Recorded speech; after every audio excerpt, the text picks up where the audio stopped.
I'm Charlotte. The pounding on my door jolted me out of my thoughts. Through the peephole, I saw Ethan, my brother, looking like a man on the verge of a breakdown. His suit was rumpled, his hair disheveled, and his eyes wild with panic. I opened the door, and he practically barged in. "Charlotte, thank God you're here. I've been calling you all morning. Something catastrophic is happening at work," he exclaimed, his voice cracking with desperation. I led him into the living room and offered him a glass of water, trying to keep my composure. "Calm down, Ethan. Tell me what's going on." He paced back and forth, his hands running through his hair. "Our investors just pulled out all at once. $94,200,000 gone in an instant. The board is in a frenzy, and the CEO is talking about emergency layoffs. My entire department might be axed." I took a sip of my coffee, my mind racing back to the previous day. It was Thanksgiving at our parents' house, a day filled with false smiles and thinly veiled condescension. Growing up, Ethan was the golden child. Our parents, strict and status-conscious, always held him up as an example. He was the star athlete, getting into Harvard on a full-ride scholarship, while I was the quiet one, going to a local community college and then transferring to a state university to study accounting. Ethan landed a job at a hot tech startup, Novatech Innovations, and quickly rose through the ranks to become their chief innovation officer.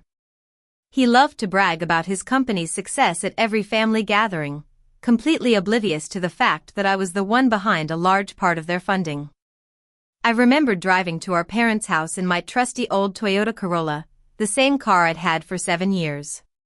It was reliable and unassuming, just the way I liked it. In the passenger seat was a store-bought apple pie, the kind that screamed I was on a tight budget.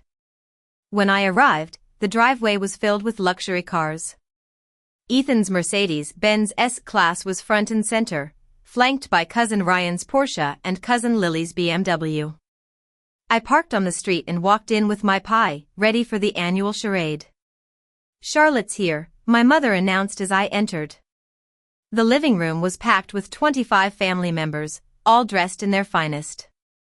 Ethan was wearing a sharp suit with the Novatech logo subtly embroidered on the pocket, a symbol of his pride and success.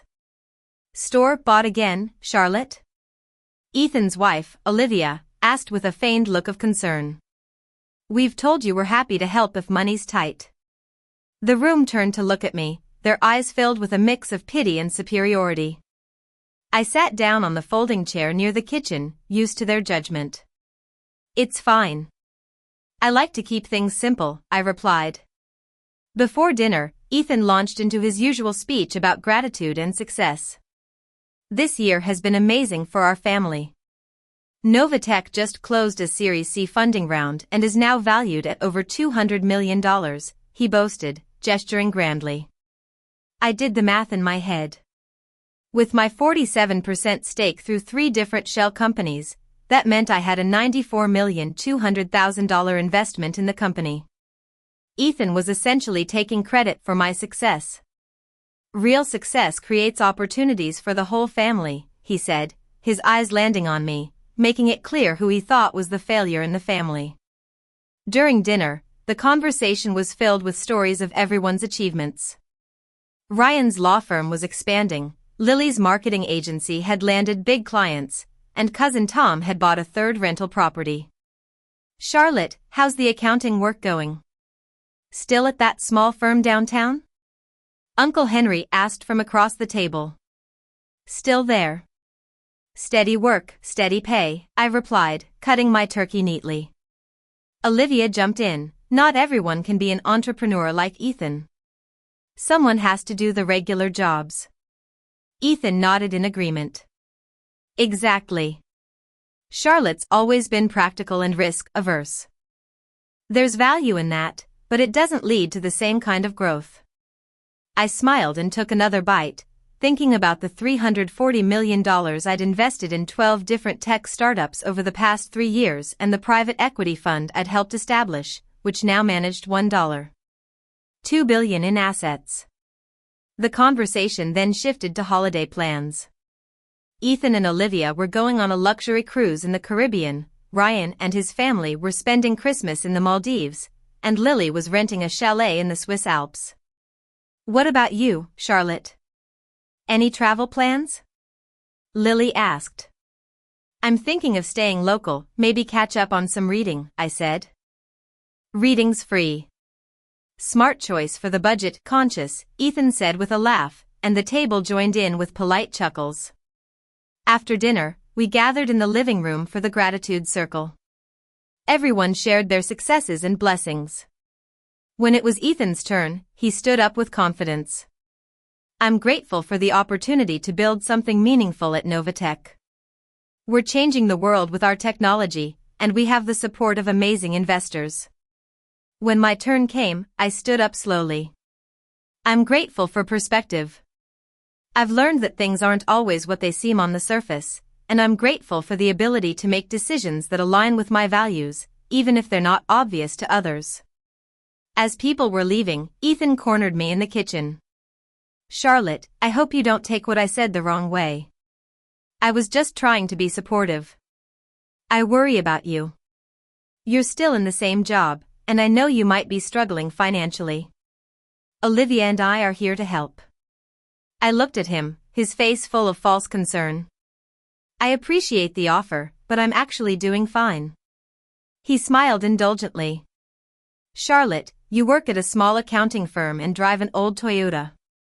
Let's be realistic about what success means. I nodded. Let's be realistic. The next morning, I sat in my modest 2-bedroom apartment in a middle-class neighborhood, looking at my investment portfolio dashboard on my laptop. Total assets under management, $847 million. Net worth, $312 million. Annual passive income, $47 million. I called my portfolio manager, Mark Thompson. Mark, I need to make some adjustments to my Novatech holdings. I want to withdraw completely, all 3 shell companies, full liquidation. Mark hesitated. Charlotte, that's a significant move. Novatech is one of our strongest performers. Their Q3 numbers were 15% above projections, and they're on track for an IPO next year. Are you sure about this? I'm certain. It's not about the fundamentals. It's about alignment, I said. Mark knew better than to question me when I used that word. Understood. How do you want to handle the timeline? I want it done today, all at once, I replied. Mark warned me about the consequences. This will cause major problems for Novatech. Your holdings represent nearly half of their total funding. Their expansion plans, hiring, and budget will be in chaos. I looked out the window at the city skyline. I understand. Including Ethan. Mark started the paperwork, and I knew that in a few hours, Ethan's world would come crashing down. Back in the present, Ethan was still ranting. I don't understand how this could happen. We had reliable investors. This is a coordinated attack. I sat down and looked at him seriously. Ethan, what if I told you that you've been wrong about me for most of our adult lives? He frowned. Wrong how? Wrong about my job, my finances, my risk tolerance, and my capabilities. You've always looked down on me, thinking I was a failure. He scoffed. Charlotte, this isn't the time for philosophical discussions. My company is falling apart, and I need your help. I went to my home office and brought back a folder with my portfolio statements. Take a look, I said, handing it to him. He opened it skeptically, and his eyes widened as he saw the numbers. What is this? My investment portfolio, I replied. He flipped through the pages, his hands shaking. This says you have $312 million in net worth. I corrected him. Assets under management are higher. He stared at me in disbelief.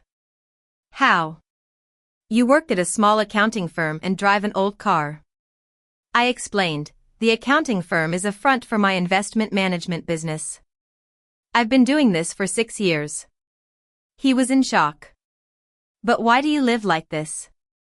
Because I wanted to see how you all would treat me when you thought I had nothing to offer. You've all pitied me for years, while I was the one funding your successes. Novatech wasn't the only company I invested in. Ryan's law firm expansion, Lily's marketing agency, and Tom's rental properties were all funded by me. He sat down, his head in his hands. Why would you do this and then destroy my company? I looked at him.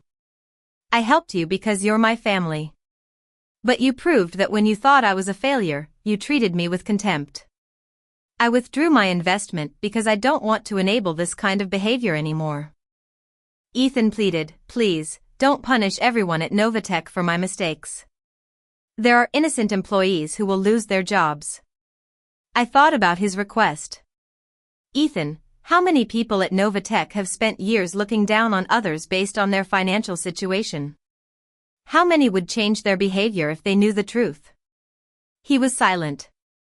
My phone rang. It was Mark. Charlotte, the withdrawal is complete. We're getting inquiries from other companies interested in our investment criteria. They're highlighting their good workplace culture and respect for employees. I glanced at Ethan. That's interesting. Any of them worth pursuing? 2 look promising. I'll send you the reports. I hung up and looked at Ethan.